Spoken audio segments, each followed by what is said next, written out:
célébrons le 2 avril de chaque année la journée internationale du livre pour enfants. Une occasion pour nous donc de parler de la CLGA, le club de lecture Jeunesse Algérie. Et c'est en collaboration avec son premier partenaire, Unipresse, que le lancement a été effectué le 23 donc, de ce mois. Pour en parler, j'ai le plaisir de recevoir le directeur général d'Unipresse, M. Guitoun Nordine. Bonjour. Bonjour. Merci d'avoir accepté notre invitation. Vous êtes accompagné d'une responsable aussi donc à Unipresse, Mme Radzi-Lila. Merci d'avoir accepté notre invitation. Donc, vous êtes aussi responsable au sein d'Unipresse.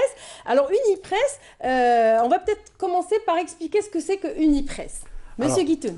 Juste une petite précision. Donc, je suis le directeur d'Unipresse Algérie et je suis le directeur général de la société SICODP, société de diffusion de journaux et de presse en général. Très bien. Voilà. Et donc, Unipresse, brièvement, c'est quoi exactement? Unipresse, c'est une société étrangère, donc française, qui a pour but la diffusion de périodiques pour enfants. Donc, nous sommes le collaborateur d'Unipresse France en Algérie pour la diffusion de tous ces titres pour enfants de 0 à 18 ans. À 18 ans, très bien. Je salue au passage Madame Bournel, initiatrice du projet, donc, qui n'a malheureusement pas pu être avec nous aujourd'hui, l'initiatrice du projet, donc le club de lecture Jeunesse Algérie. Je la salue. Madame Radi, j'aimerais revenir sur votre collaboration. Alors, une première, vous avez été choisie pour justement commencer avec le club de lecture Jeunesse. Parlez-nous un petit peu de cette collaboration. Comment ça s'est fait? Alors, comment ça s'est fait? Tout d'abord, l'école Art et Détente est l'une de nos clientes. Donc, elle est déjà abonnée chez nous et nous a choisi pour ce projet parce que tous les deux, nous avons pour but de promouvoir la lecture auprès des enfants. Donc, ce qu'a voulu faire l'école, c'est de créer ce club de lecture pour donner envie aux enfants, aux tout petits, parce qu'on sait que ça devient de plus en plus difficile de motiver les enfants pour les livres avec toutes les technologies qu'il y a autour. Donc, le club a pour objectif d'initier, de promouvoir, de donner l'envie aux enfants de lire d'une façon, c'est-à-dire, on sait très bien que si on achète un livre pour son enfant et qu'on va lui donner à la maison pour lire dans son coin, c'est pas très motivant. Donc, ce qu'on a voulu faire, c'est de créer un club où les enfants vont venir prendre, on a choisi pour chaque mois un titre. Et tous les enfants, tous les adhérents vont venir prendre ce même titre. Ils auront un mois pour le lire. Et à la fin du mois, on va tous se réunir avec nous. Il y aura des conteurs, il y aura d'autres activités en parallèle pour parler justement du livre. Chaque enfant il y aura un débat, chaque enfant va raconter ce qu'il a compris de l'histoire, etc. Il y aura des concours de lecture, etc. Justement, plusieurs activités, on reviendra en parler tout à l'heure. Mais ce qu'il faut dire, c'est que ce club de lecture jeunesse s'articule autour de 4 catégories, notamment. J'aimerais que vous nous les citiez, vous, ou alors monsieur Gaillou. Oui. Alors, il y a 4 catégories. Il y a la catégorie des jeunes lecteurs. C'est le cycle primaire, ça va de 6 ans jusqu'à 10 ans. Après, il y a la catégorie des ados lecteurs. C'est entre collège et lycée, c'est à partir de 11 à 16 ans.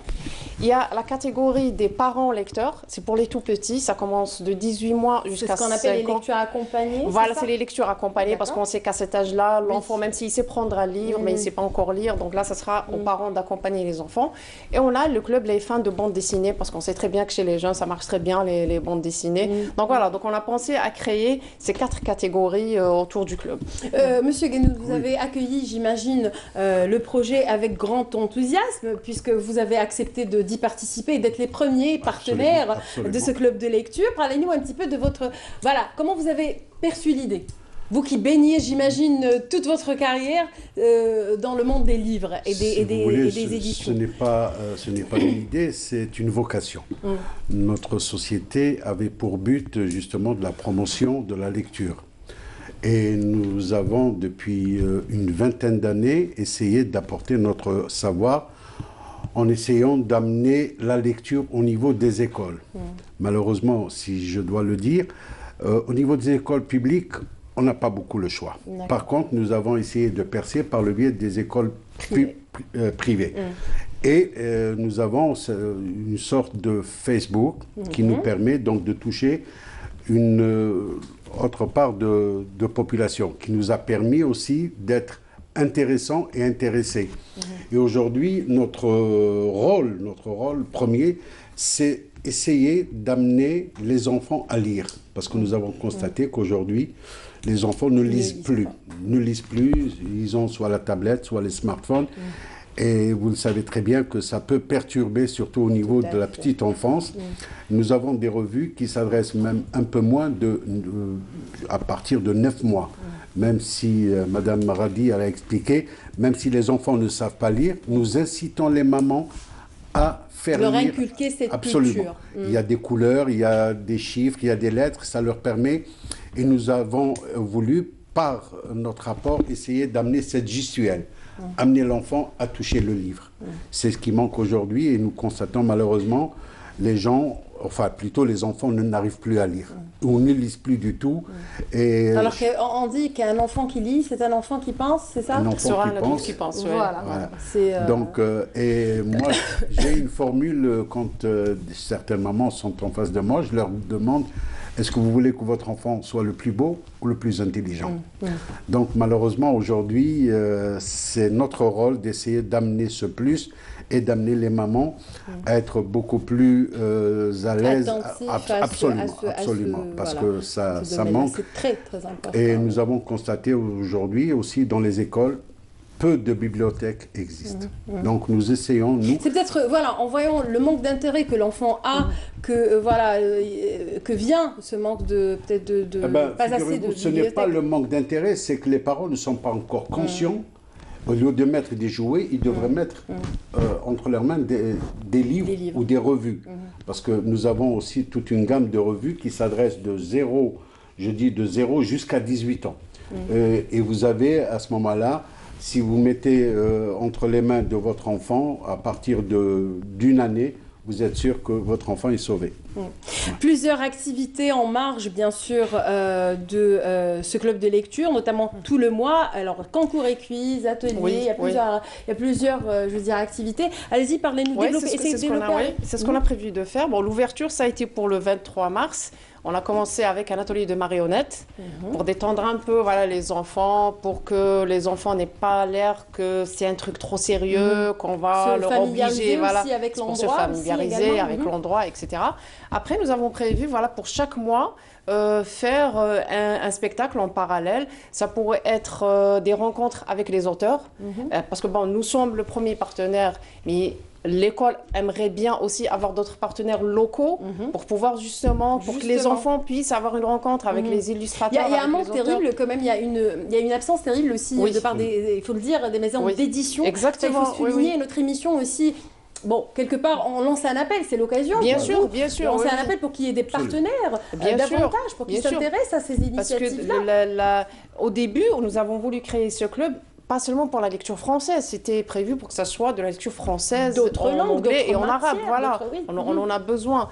Et malheureusement, l'école a eu beaucoup de mal à joindre les éditeurs locaux pour créer un partenariat. Donc, ça serait vraiment bien s'il y aurait aussi d'autres maisons d'édition locales qui pourraient participer aussi pour que les enfants puissent avoir aussi le choix. Vous êtes d'accord avec moi, Monsieur Guenoun, que c'est une opportunité aussi pour ces maisons d'édition. Exactement, ça pourrait être rentable. Ça pourrait être, bien sûr.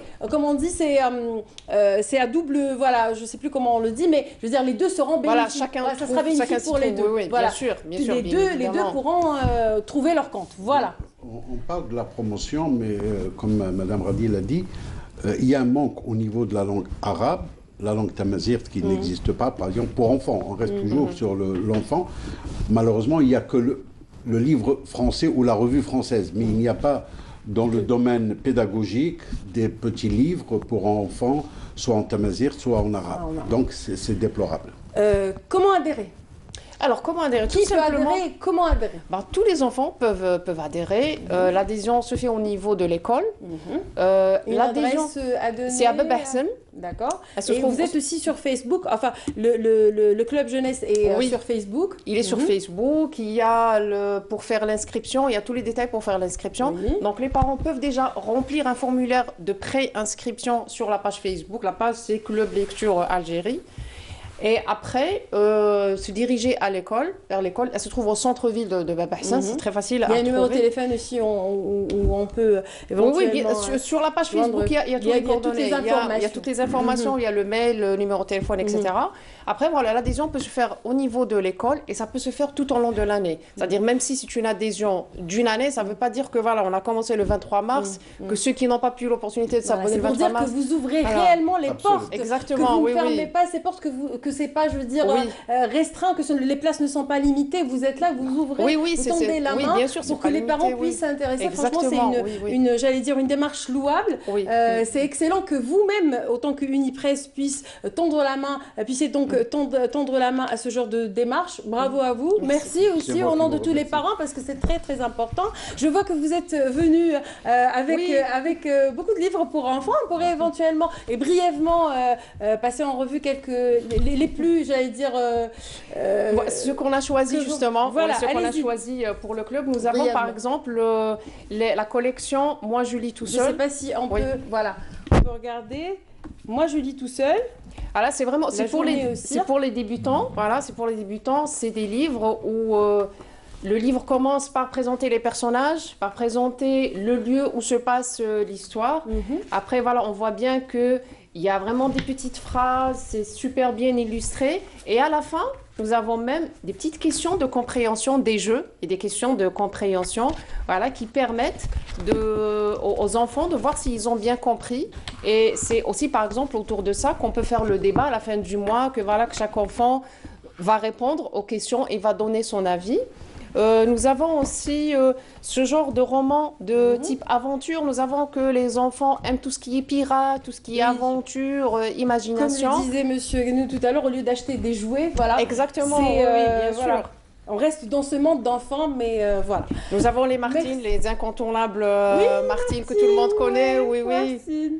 Donc voilà, c'est toute une collection de livres qui sont bien illustrés et bien faits. Merci beaucoup d'avoir été avec nous. Désolée, nous ne disposons plus de beaucoup de temps. Monsieur Guénoun, merci beaucoup. C'était un plaisir de vous recevoir ainsi que Madame Razi. Merci à vous. Je remercie encore Madame Bournan qui nous a permis d'ouvrir le débat sur ce sujet très très important. Je la salue. J'espère qu'elle sera avec nous dans de prochains numéros. Je vous retrouve donc, on va continuer à parler